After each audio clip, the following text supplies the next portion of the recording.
Welcome back to our Lions Walk. Tons to talk about this week. Thank you very much for joining us.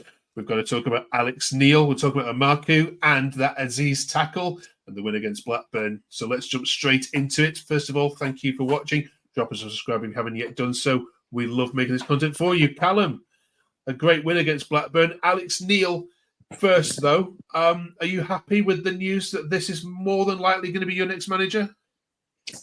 Yeah, I was a bit cautious to start with when it first came out. But obviously looking at his CV and what he's done in his career so far, I think you've got to say it's a great appointment, to be honest. I think, the promotions with Norwich, Sunderland as well, and, Preston, he was at Preston for a while as well, and he kept him up in the playoff sort of areas. So, yeah, I think it's going to be a good appointment, in my opinion, now, looking at his CV and what he's done. I think it's been a bit mixed opinions within the fan base, between like Schumacher and Alex Neil. But I think Alex Neil's a solid appointment, I think, personally. Yeah, we talked to our Stoke fans and Norwich fans about it, and they both said you're getting a good manager. He'll invest in youth as well. You might have to give him a bit of time, but he's a decent manager. Dom, are you happy? He's got proven experience in the league. I think that's one of the biggest things that you're looking for at the minute. Obviously, track record is showing that he brings through the youth, so it's good for the likes of obviously Esse and Emakhu, who are now established. Well, Esse more than Emakhu at the minute. Obviously, most fans are divided. They're always going to be after Harris, so it should be a baptism of fire for him. But yeah, I think he'd probably be the right appointment.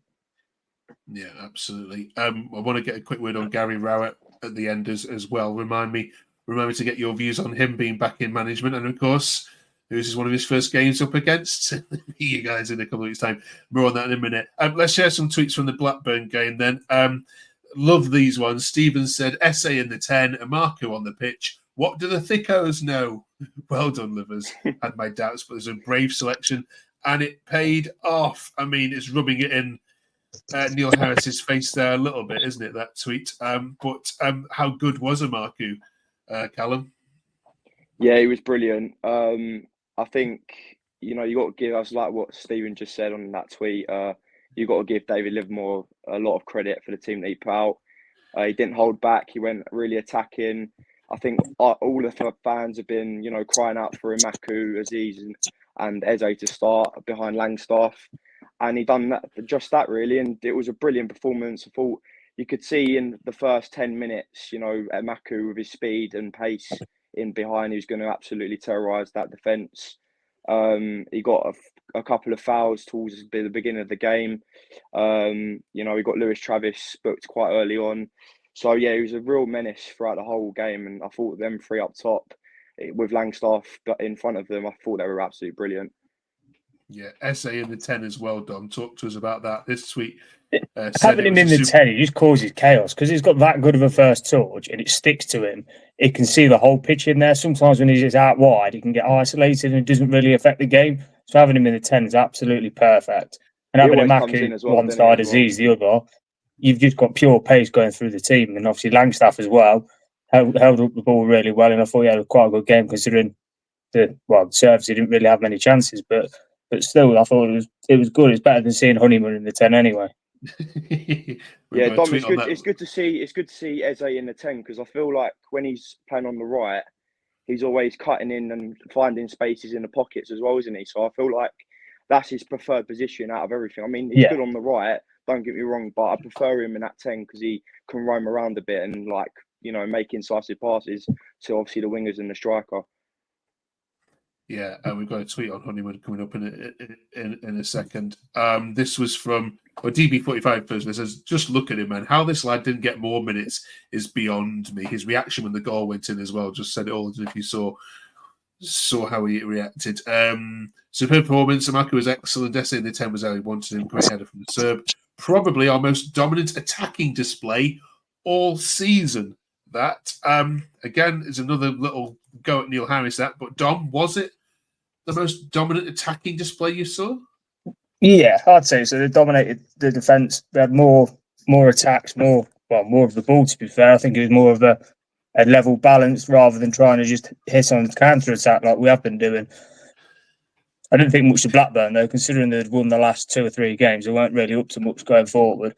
Yeah, they said they were poor. James said here, we look so much better without the useless midget Honeyman out there. Emaku stays in this team now. End of story. Do you agree with that, Callum? Well, you could see from Saturday's result and how he played, I think you could probably say that, you prefer Eze in the 10. I mean, I can't remember the last time we got 59% possession of the ball at home, especially under Neil Harris. You used to have, under Harris used to have about 30% possession of the ball. But if you're looking at the stats, we dominated the game. But I just think, I think we've got, with the young attacking talent, I think, like we've been saying for the last couple of weeks now, I think we need to have that young attacking talent that gives that energy to that front line. And I feel like, Honeyman, fair play to him. He can run. He's got the energy, don't get me wrong. But when you have players like Eze, Aziz and Emakhu behind Langstaff, I think they bring so much more to the front line and cause teams so much problems. But no, I still like Honeyman, but I prefer them 3 starting all day for me. Okay. We must mention Aziz's tackle as well, which was, it was point saving, wasn't it? The official club pointed out as a heroic moment. Kieran O'Donnell said it was Tony Craig-esque. Julian backed that up, saying, I remember one of our old favourites, Tony Craig, coming out on top in a 1-against-4 against Birmingham. You were there, both of you, in the stadium. Did you think that was going to be a Blackburn goal? I thought we nailed on. Absolutely nailed on. The way that he tracked him in the dying minutes of the game as well is just unreal. As good as a goal. I mean, it's some pace, first of all, to catch up with him, and then the timing of that, Callum, is just exquisite, isn't it? Because any other timing is a free kick and a red card, or possibly a penalty as well.